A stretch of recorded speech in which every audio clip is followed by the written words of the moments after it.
If we believe the Russian Foreign Ministry spokeswoman, here in Europe we stopped taking showers, stopped washing our clothes, and keep exterior clothes on at home. All in a desperate effort to reduce our energy bill.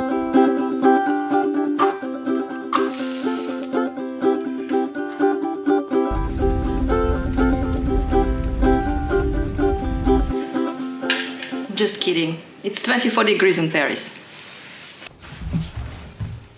Two major trends for the winter season 2023 are not sexy corsets or oversized blazers, but rather the rising energy bills and electricity shortages.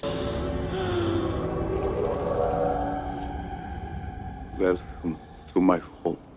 Why? The electricity prices have been rising in response to the gas prices. Natural gas is mainly used to generate electricity and heat, and it now costs about 10 times higher than a year ago. Thus, electricity prices, which are tied to the prices of natural gas, are also several times higher than before. And why have the gas prices skyrocketed? Well, because first of all, the demand is growing. As Europe is rapidly recovering from the pandemic, the countries are lifting their COVID restrictions and electricity demand is growing. And at the same time, the supply is decreasing, as Russia has been reducing its gas deliveries to Europe since 2021. For instance, the Nord Stream 1 pipeline has been flowing at its 20% capacity last year, and recently Russia has completely closed it down for, as they say, maintenance. Finally, in September, there were a series of explosions which ripped holes in both Nord Stream 1 and Nord Stream 2 pipelines.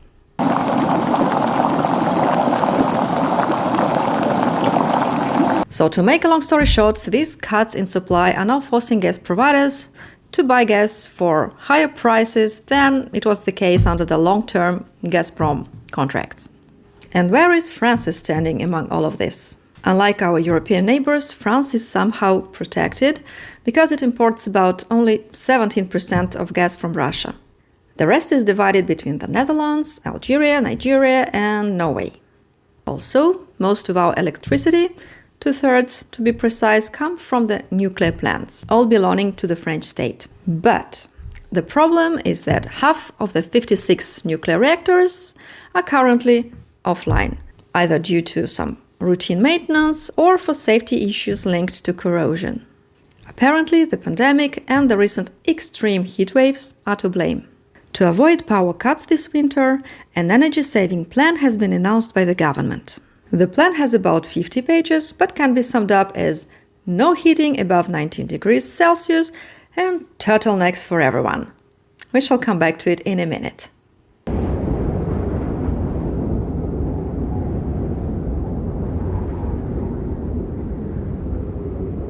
As for the electricity bills, the government has promised to impose a cap of 15% on gas and electricity price increases for households. This will represent a rise of €20 per month for the average customer. This measure will cost the French state €16 billion and prevent household bills from more than doubling. The poorest citizens will also receive help in a form of a check of up to €200. Without much surprise, this whole energy crisis may not really touch the wealthier parts of Paris, like the 16th arrondissement or the boulevard near the Eiffel Tower or the Champs-Élysées, even though the residents in these areas tend to consume 5 times more electricity and gas than the poorer neighborhoods. Just take a look at this map. Now back to the energy savings plan. The French energy consumption is expected to be cut by 10% this winter. And because we are in France, we cannot skip such an important topic as French fashion and a new trend which is generated by this era of energy sobriety. To begin with, Emmanuel Macron has started appearing on French television and Twitter in a black turtleneck instead of a shirt and tie. How good does he look in this neck jumper, by the way? Mr. President was immediately followed by the Economy and Finance Minister Bruno Le Maire, who posted on Instagram a picture of himself in his Normandy garden wearing a dove grey neck sweater. As for the French Prime Minister Elisabeth Borne, she was wearing a puffer jacket with a design which reminds of bluish butterfly wings. This fashion advice offered by the government was met with a lot of mockery online, with the French ministers compared to the Queens of Shopping or Les Reines du Shopping, a French reality show where 5 women compete with each other in the quest for a perfect outfit. The key idea of the saving measures is that they are completely voluntary, as Emmanuel Macron is a firm believer in collective intelligence.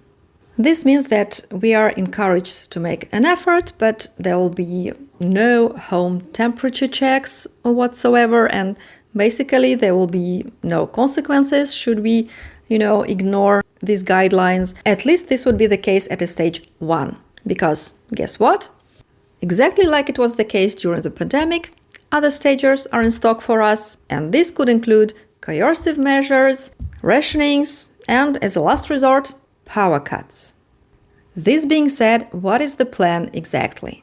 First, shops, shopping malls, and large retailers will be expected to lower temperature to 17 degrees, and hotels are asked to do the same if there are few customers and staff on the premises.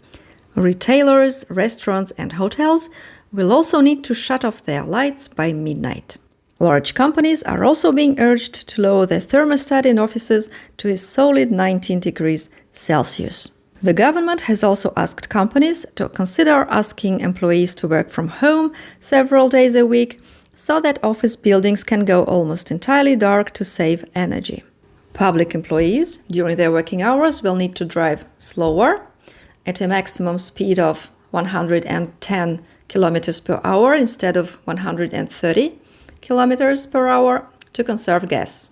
Public officials are also asked to travel by train instead of a plane for trips which last less than 4 hours.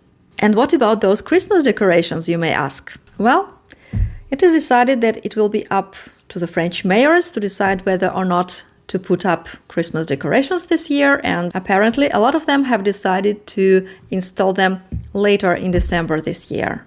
Individual households are also being asked to make lifestyle changes.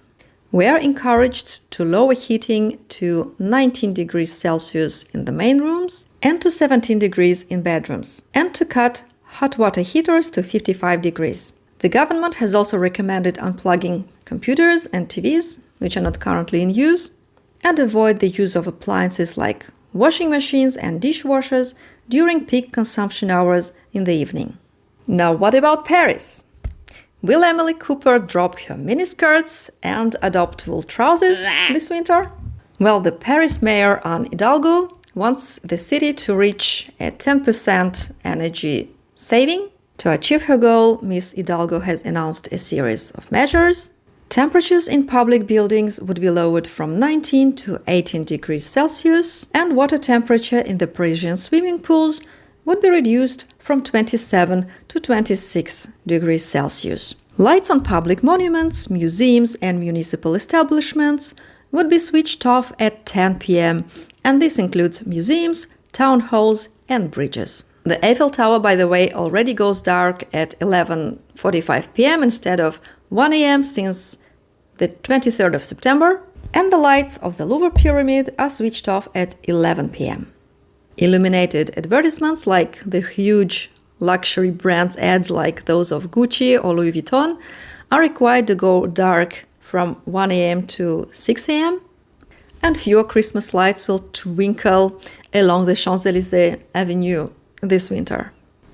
This being said, I feel like I owe an apology to the Russian officials because I'm sorry to disappoint you, but it seems like French people won't freeze to death this winter. But who knows for the next winter, and the winter after that. Just keep your fingers crossed, okay? And what about your country?